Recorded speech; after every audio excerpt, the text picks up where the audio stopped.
దేవుని మహోన్నతమైన నామమునకు నిత్యము మహిమ కలుగును గాక.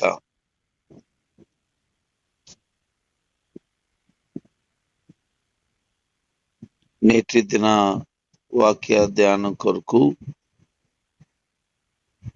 మొదటి తెస్సలోనిక రాసిన పత్రిక 4వ అధ్యాయం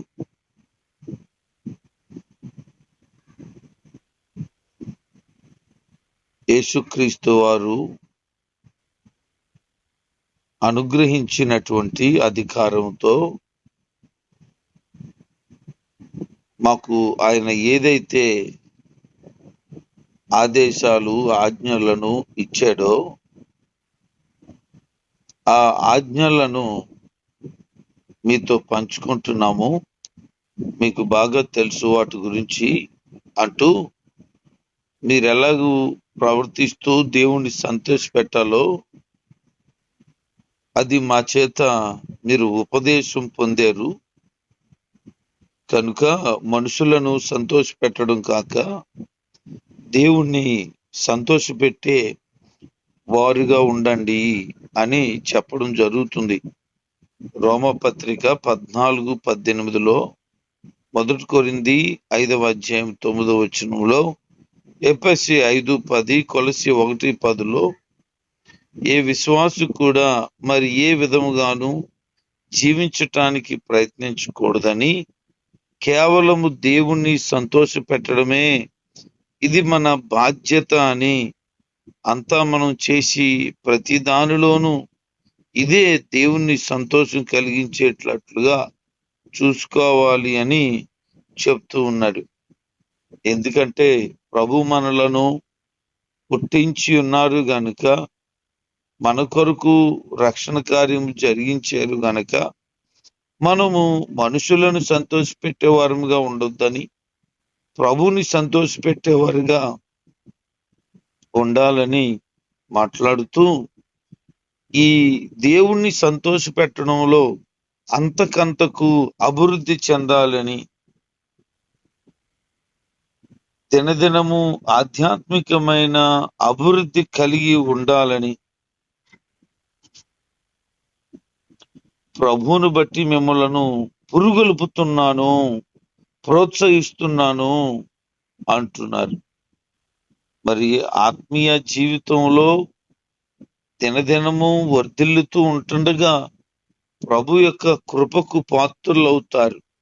అందుకనే ప్రియుడా, నీ ఆత్మ వర్ధిల్లుచున్న ప్రకారం నువ్వు అన్ని విషయములలో వర్ధిల్లుతూ సౌఖ్యంగా ఉండాలని కోరుతున్నాను అంటాడు. అంటే నీ ఆత్మ వర్ధిల్లితే అన్ని విషయాల్లో కూడా నువ్వు వర్ధిల్లుతావు. అప్పుడు అన్ని కూడా నీకు అనుగ్రహించబడతాయి.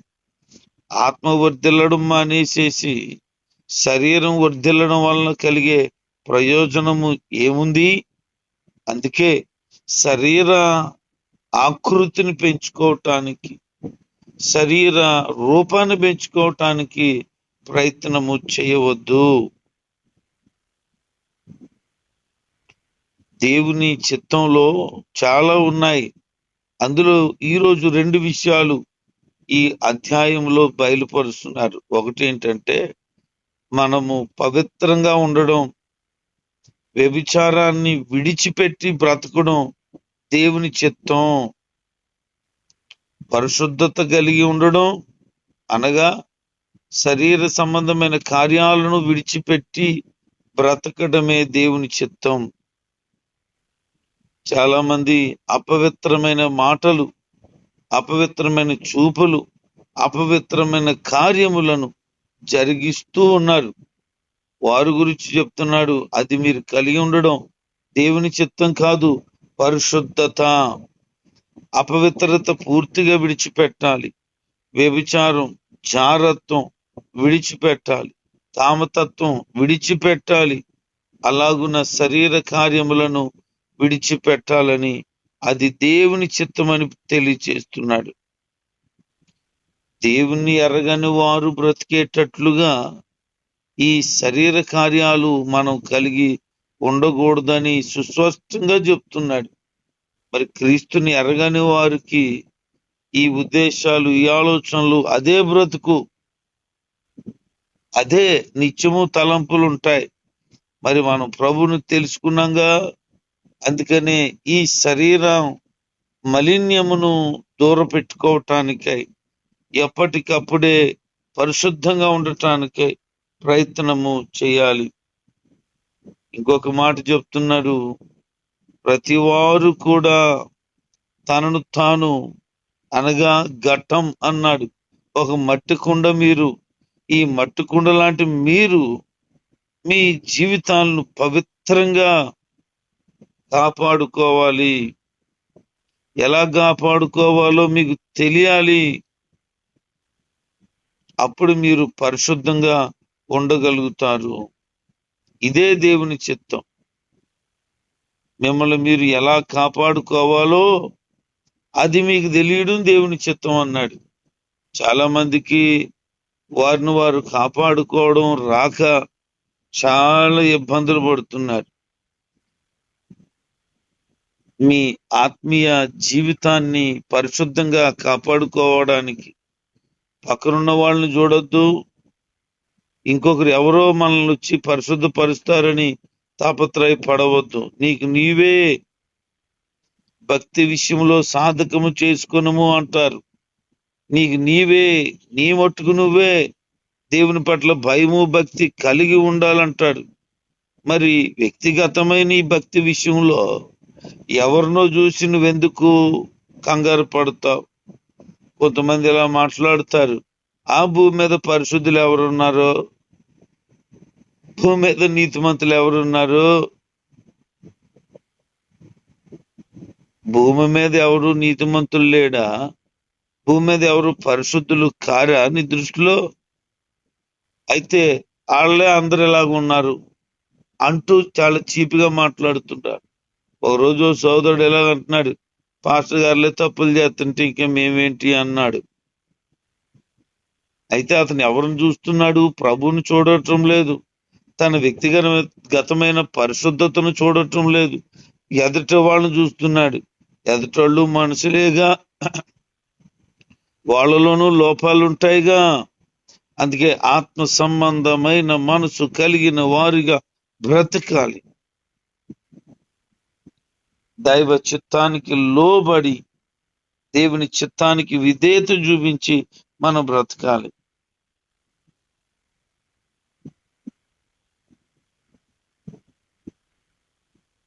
ఎప్పుడు కూడా తోటి సహోదరుని అనుకోసం అవకాశం వచ్చింది అని బాధ పెట్టకూడదట. అందుకే ప్రభు అంటున్నాడు, పగ తీర్చుట నా పని, నువ్వెందుకు నా పని చేస్తావు?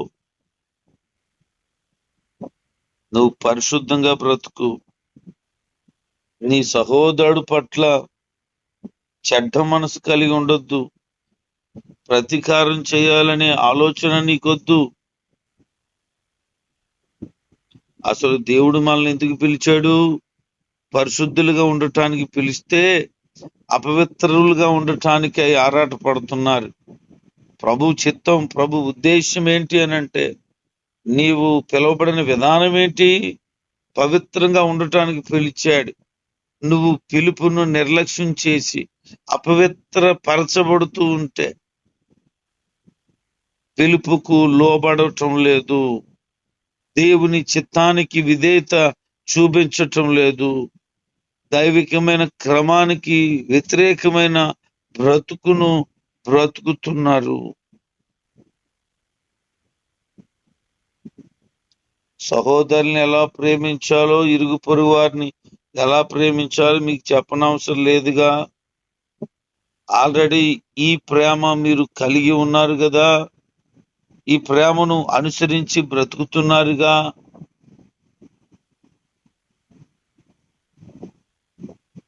కొరింథీ రాసిన మొదటి పత్రిక 14వ అధ్యాయం 1వ వచనంలో, ప్రేమ కలిగి ఉండుటకు ప్రయాసపడండి అన్నారు. ప్రేమ కలిగి ఉండటానికట ప్రయాసపడాలట. ఎందుకు?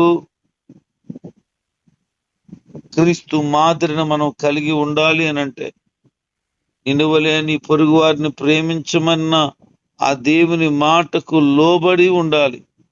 కానీ ఎంతమందికి తన సహోదరులంటే ఇష్టం? దైవికమైన మనసు, ప్రేమ కలిగి ఉన్నారా? వ్యతిరేకమైన మనసుతో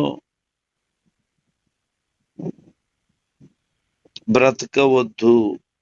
క్రీస్తు ప్రేమను కలిగి ఆధ్యాత్మికమైనటువంటి ఎదుగుదల కలిగిన వ్యక్తిగా తోటి సహోదరులతో ప్రేమ కలిగి ఉండాలి. ఆ ప్రేమలో అంతకంతకు అభివృద్ధి పొందాలని మిమ్మల్ని నేను ప్రోత్సహిస్తున్నాను అంటున్నాడు. మొట్టమొదటికి పరిశుద్ధంగా ఉండటం కోసమై ప్రోత్సహిస్తుంటే, రెండోది ఈ ఇతరులను ప్రేమించే విషయంలో అంతకంతకు అభివృద్ధి చెందాలని ప్రోత్సహిస్తున్నాడు. నేను ఆల్రెడీ మీతో చెప్పాను కదా, ఇతరుల పట్ల ఏ విధంగా ప్రవర్తించాలో మీకు చాలా సవివరంగా తెలియచేశాను. జాగ్రత్తగా ఉండండి. మీరు ఇతరుల జోలికి అసలు వెళ్ళకండి. సొంత చేతులతో పని చేస్తూ ప్రశాంతంగా బ్రతకడం, నీవు ఇతరుల జోలికి వెళ్లకుండా నీవు కష్టపడి పని చేయడం, నీ చేతులతో సంపాదించుకోవడం, నీ బ్రతకటానికి, నీ బ్రతుకు తెరువుకి ఒక గురి పెట్టుకుని ఉండడం మీరు కలిగి ఉండగలిగితే అందరి పట్ల ప్రేమ కలిగి ఉంటారు అని చెప్పాడు. ఒక ప్రాముఖ్యమైన విషయాన్ని చెప్తున్నాడు. ఏంటి అనంటే, మరణించిన వారి గురించి చెప్తున్నాడు. మరణించిన వారి గురించి మీరు దుఃఖపడనవసరం పని లేదు, ఏడుతూ ఉండవలసిన పని లేదు. ఇది ఇతరులు ఏడ్చినట్లు, అనగా క్రీస్తుని ఎరగని వారు, దైవికమైన ఆలోచన లేని వారు, మరలా మేము చూస్తాం అనే నిరీక్షణ లేని వారుగా ఎవరైతే ఉంటారో వారి గురించి చెప్తున్నాడు. మీరు ఇతరులలాగా ఉండొద్దు. చనిపోయిన వారి గురించి ఏడవద్దు. వారు మృతుల లోకానికి వెళ్ళిపోయారు. మనం పునరుద్ధానం చెందబడుతున్న విధానంలోనికి నడిపించబడతాం. అందుకనే ఎవరైతే ఈ లోకాన్ని విడిచిపెట్టారో వారు తిరిగి రారు అని మనమే వాళ్ళ దగ్గరికి వెళ్తామని గుర్తుపెట్టుకోవాలి. దేవుని మాటను బట్టి ఆయన మాట్లాడుతూ, ప్రభు రాకడ వరకు ఎవరైతే నిలిచి ఉంటారో వారు మొట్టమొదటిగా ఎత్తపడతారు. ఒకవేళ ఈ లోకాన్ని విడిచిపెట్టి ఆల్రెడీ ముందే వెళ్ళిపోయి ఉంటే వాళ్ళ యొక్క సమాధులు తెరవబడతాయి. ఆయన ఆర్భాటంతో, ప్రధాన దూత శబ్దముతో, దేవుని బోరుతో పరలోకము నుండి ప్రభు దిగి రావడం మీరు చూస్తారు.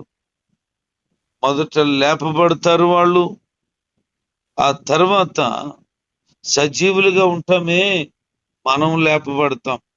కానీ క్రీస్తులో మృతి నొందిన వారు మొట్టమొదటిగా లేపబడతారు. అందుకనే జ్ఞాపకం చేసుకోవాల్సింది ఏంటంటే, సజీవులమే నిలిచి ఉన్న మనం చనిపోయిన వారి కంటే ముందుగా లేపబడము కనుక పరిశుద్ధతను కాపాడుకోవాలి. వ్యక్తిగతమైన భక్తిని అలవర్చుకోవాలి. దైవికమైన మనసుతో బ్రతకాలి. అప్పుడు మాత్రమే ఆ దేవుని యొక్క ఉద్దేశం మన పట్ల నెరవేర్చబడుతుంది. దేవుని రాకడంటే భయం లేదు. దేవుని రాకడ వస్తుందంటే చెడు, పాపం, అపవిత్రత విడిచిపెట్టను లేదు. దైవికమైన భయం లేక, దైవికమైన భక్తి లేక ఇష్టానుసరమైన జీవితాలు చాలా మంది కలిగి ఉన్నారు. ప్రియులారా, జ్ఞాపకం చేసుకోండి, యేసుక్రీస్తు ప్రభువారు త్వరగా రాబోతున్నాడు. ఆయన మధ్యాకాశానికి వస్తాడు. ఆయన వచ్చిన తర్వాత ఇక్కడికి రండి అనే మాట వినబడుతుంది. ఆ వినబడినప్పుడు ఎత్తబడే గుంపులో నువ్వు ఉండాలి.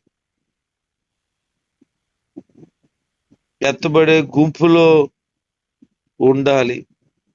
ఒకవేళ విడవబడినావా, విడవబడుతున్నట్ట బహు ఘోరమట. ఇక మామూలుగా ఉండదు జీవితం. అందుకనే ఎవరు విడిచిపెట్టబడకూడదు, ఎవరు నరకానికి వెళ్ళకూడదు. ఆయన సెలవిస్తున్న మాటలను మనసులో పెట్టుకొని సదాకాలం ప్రభు మనతో ఉంటాడు కాబట్టి ఈ మాటలను బట్టి ఒకరినొకరు ఆదరించుకోవాలని, బలపరుచుకోవాలని చెప్తున్నాడు. శాశ్వతం కాదు. చనిపోయిన వాళ్ళ గురించి అలా ఏడుస్తూ ఉండకండి. ఒక రోజున ప్రభు దగ్గర మనం చూస్తాం అనే నిరీక్షణ వారి కుటుంబం కలిగి ఉండాలి. అంత మాత్రమే కాదు, ఈ మాటలు వింటున్న ప్రతి వారును మీ జీవితంలో ఇలాంటి ఏదోటి సందర్భం జరిగితే మీ జీవితాలు ఎలా కట్టుకుంటున్నారు, ప్రభులో ఎలా స్థిరంగా ఉండగలుగుతున్నారు, చెడు ఎలాగున ముట్టుకోకుండా ముందుకు సాగగలుగుతున్నారు, ఈ విషయాన్ని గమనించి ఆత్మీయంగా పరిపక్వత కలిగి, దైవికమైన భయము భక్తి కలిగి, మంచి సుగుణాలతో కట్టబడుతూ ప్రభువులో స్థిరపరచబడి ముందుకు సాగటానికై ప్రభు సహాయం కోరుతూ ఉండాలి. ప్రభు తన కృప ఈ మాటలు ఉన్న వారందరి మీద అపరిమితంగా కుమరించి రాకడకు సంసిద్ధపరచును గాక. ఆమేన్.